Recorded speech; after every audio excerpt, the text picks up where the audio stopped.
So the big talk of wrestling fans right now is All Elite Wrestling. And I enjoy the show, however there's a bunch of stuff that I think could be better or could be improved. So that's what this video is about. So let's get started.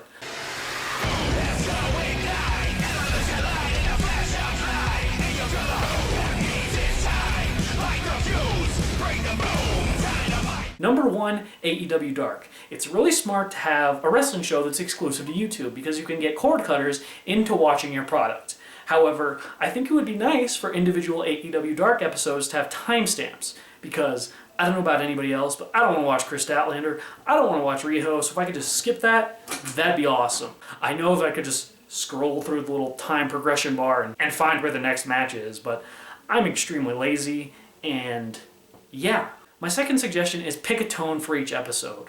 A thing that AEW is great at that not a lot of shows are right now is that it can really get you emotionally invested in feuds. Like Cody Rhodes versus MJF, fantastic. Dustin Rhodes versus Sammy Guevara, great. Jon Moxley versus Chris Jericho, I really enjoy this. However, this kind of like dramatic tension is kind of undercut by Chris Statlander just poking a girl on the nose repeatedly. It's embarrassing, it's humiliating, it makes it incredibly hard to explain to friends and family when you're trying to get them to watch wrestling with you. The only person that liked that nose poking bit was my father, and he was just laughing his ass off at how stupid it was. But yeah, pick a tone for each episode and stick with it. Even if it's all silly and one's all serious, it would be appreciated.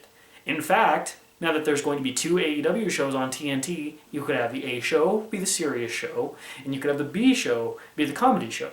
And you could just have like talent switch between the two depending on what type of angle they're involved in. Number 3 is just put out news regarding the AEW video game. Stop doing teasers. Stop being like, oh, this is going to be the best wrestling game ever. Because unless you give us a reason to think that, the promise of the Aki engine in and of itself is not that enticing. Primarily because there hasn't been any actual confirmation that it's happening. It's just like, it might be happening. You might have another great wrestling game this generation besides Fire Pro World. Stop talking about the game, Kenny Omega, and give us details. I want details. This one is going to come off as rude and sort of judgmental, so I apologize, but I feel like members of the roster should be a little more careful with what they say in public. Like, Dustin Rhodes getting mad at people being rude toward trans people. Totally fine with that. I think that's completely justifiable, and I have no problem with him snapping back against people that are bigoted. However, Luchasaurus just kind of retweeting people who are passive-aggressive toward Jim Cornette because he didn't like that GCW match. Other wrestling people saying, oh, Marco Stunt could kick your ass, buddy. Like, it just comes off as lame. Like, if people are being legitimately abusive, I think the wrestler should just block them and move on. Because, to me, I feel like this kind of Twitter interaction conflicts with the sort of high-octane fighting that is professional wrestling. In fact, this sort of weird passive-aggressive chirping back and forth is why I stopped following wrestling on Twitter and just deleted my Twitter in general, because it's like, I just want to enjoy the product, totally not have the input of other people. I want to actively seek out other people's input. I don't want it just leaking into my timeline for no reason. By extension of that, I think Kenny Omega should just stop giving interviews. I think him getting upset at people who aren't a fan of his run in AEW is just kind of lame.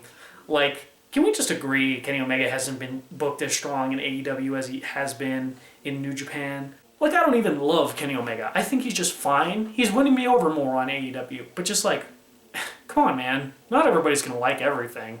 And fans can still like you and think what you're doing now is kind of lame. Like, one of my favorite wrestlers is Daniel Bryan. I just think he's extremely entertaining. Same with Rey Mysterio, or, I don't know, CM Punk.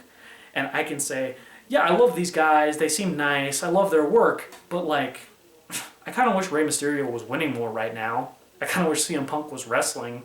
He kind of got fucked on his way out. I wish Daniel Bryan was still in the main event picture. Holy shit, do I wish Daniel Bryan was still in the main event picture. But me having those criticisms don't detract from my love for these superstars and their matches. So, I don't know. Just, I guess, personal advice from me to Kenny Omega, not that he'd ever care, but be content in the fact that you have fans and viewers who really enjoy your stuff. Like, you know, thank you for watching, and I hope somebody out there sees this video and is like, those are great ideas. This also isn't related to anything, but oh my god, those Young Buck tweets that people dragged up about Obama.